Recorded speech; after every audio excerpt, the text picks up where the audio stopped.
नमस्कार मंडळी. आषाढ महिना सुरू व्हायला अगदी काहीही दिवस उरलेले आहे. त्याचबरोबर पंढरीची वारी सुरू झालेली आहे. पंढरीची वारी सुरू झाले की प्रत्येक घरात गोड कापण्या, तिखट कापण्या, गोड पुऱ्या, तिखट पुऱ्या, त्याचबरोबर गोड दशम्या, तिखट दशम्या बनवायला सुरुवात होते. तर आज आपण गव्हाच्या पिठात गूळ घालून मस्त गोड असा पदार्थ बनवणार आहोत. त्याकरता एका बाउलमध्ये एक वाटीभर इतकं पाणी घेतलेलं आहे.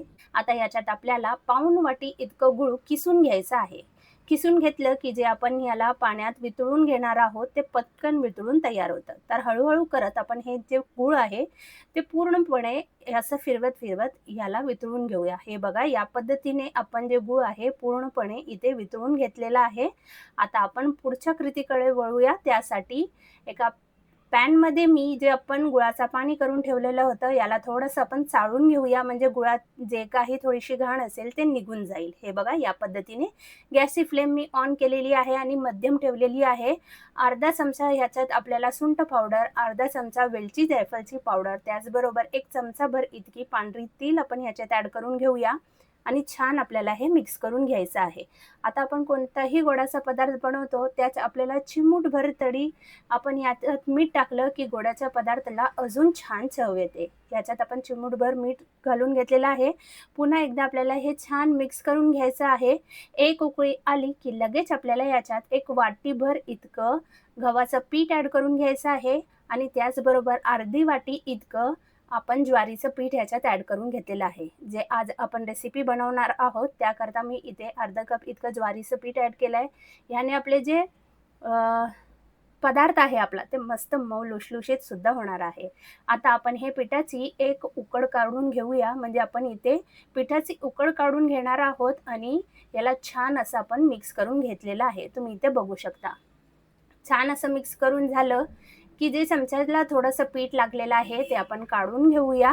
म्हणजे पूर्ण जे पीठ आहे याच्यात आपण पॅनमध्ये ॲड करून घेतलेलं आहे. आता झाकण लावून आपल्याला 5 मिनिटं छान अशी वाफ काढून घ्यायची आहे. 5 मिनिटं झालेले आहे. छान आपली इथे पिठाची उकळ बनवून तयार झालेली आहे. आता आपल्याला हे सर्व पीठ एका डिशमध्ये काढून घ्यायचं आहे. हे बघा, या पद्धतीने मी हे उकड काढून घेतलेली आहे. मस्त आपण जे पदार्थ बनवणार आहोत त्याकरता जर आपण एक उकड काढली पिठाची की आपण जे पदार्थ बनवणार आहोत ते मस्त मऊ लुसलुशीत होतात. तर मंडळी, आजची रेसिपी तुम्हाला जरी आवडली असेल तर प्लीज एक लाईक करायला विसरू नका आणि तुम्ही कोणत्या देशातून, कोणत्या राज्यातून किंवा कोणत्या प्रदेशातून ही रेसिपी बघताय मला कमेंट करून नक्की कळवा, म्हणजे मी तुमचे आभार मानू शकेल. हो मंडळी, आज आपण गव्हाच्या पिठाचे गूळ घालून मस्त गोड असे दशम्या बनवणार आहोत. त्याकरता तुम्ही इथे बघू शकता छान असं पीठ आपण मऊ लुसलुशीत बनवून इथे मळून तयार करून घेतलेलं आहे. पिठाची उकळ काढली की अगदी 10 ते 15 दिवस आपले हे जे दशम्या आहे मस्त लुसलुशीत राहतात. तर मंडळी, जेव्हा कधी आपण दशम्या बनवतो ते थोडेसे कडक होतात, पण ते कडक होऊ नये, मस्त मऊ लुसलुशीत राहावं याकरता आपण इथे पिठाची उकळ काढून घेतलेली आहे आणि त्याचबरोबर गव्हाच्या पिठात आपण थोडासा ज्वारीचं पीठ सुद्धा ॲड करून घेतलेलं आहे, म्हणजे आपले दशम्याला अजून छान चव येईल.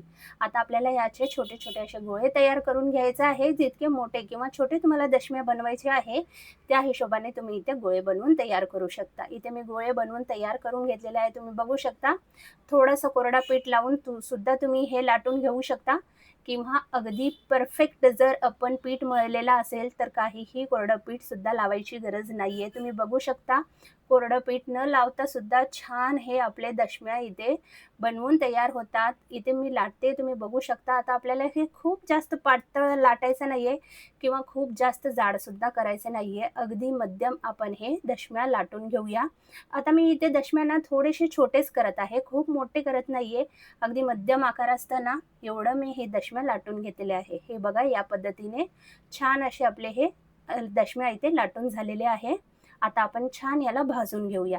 तर त्यासाठी गॅसवर तवा ठेवलेला आहे, याला छान गरम करून घ्यायचं. त्यानंतर याच्यावर हे दशमी टाकायची आणि दोन्ही बाजूने मस्त खरपूस आपल्याला हे भाजून घ्यायचं आहे.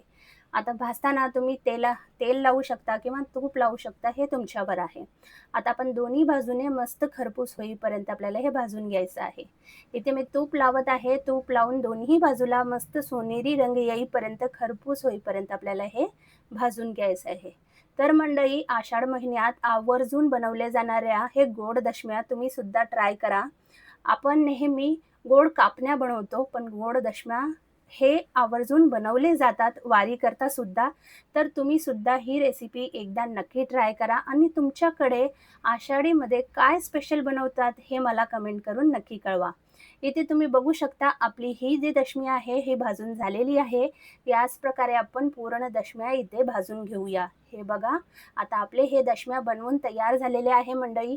जेवढं मी पीठ मळलेलं होतं तेवढे पिठात एक 7 इतके मध्यम आकाराचे दशम्या बनवून तयार होतात. हे दशम्या अगदी 10 ते 15 दिवस टिकतात आणि शेवटपर्यंत मस्त मऊ लुसलुशीत राहतात. नॉर्मल जे आपण दशम्या बनवतो तर पीठ असंच मळून त्यातच आपण गूळ टाकून गुळाचं पाणी करून आपण पीठ मळतो. पण आज आपण पिठाची उकळ काढून हे दशम्या बनवलेले आहे. तर हे दशम्या मस्त खूप मऊ लुसलुशीत राहतात. तर इथे तुम्ही बघू शकता मस्त मऊ असे आपले हे दशम्या बनवून तयार झालेले आहे. तर कशी वाटली मंडळी आजची रेसिपी कमेंट करून नक्की कळवा. व्हिडिओ आवडला असेल तर व्हिडिओला लाईक करा, शेअर करा आणि सबस्क्राईब करायला विसरू नका. तर चला पुन्हा भेटूया. अशी छान छान रेसिपी मी तुमच्यासाठी घेऊन येत राहणार आहे. तोपर्यंत मस्त खा, स्वस्त राहा आणि सर्वात महत्त्वाचं म्हणजे आनंदी राहा. धन्यवाद.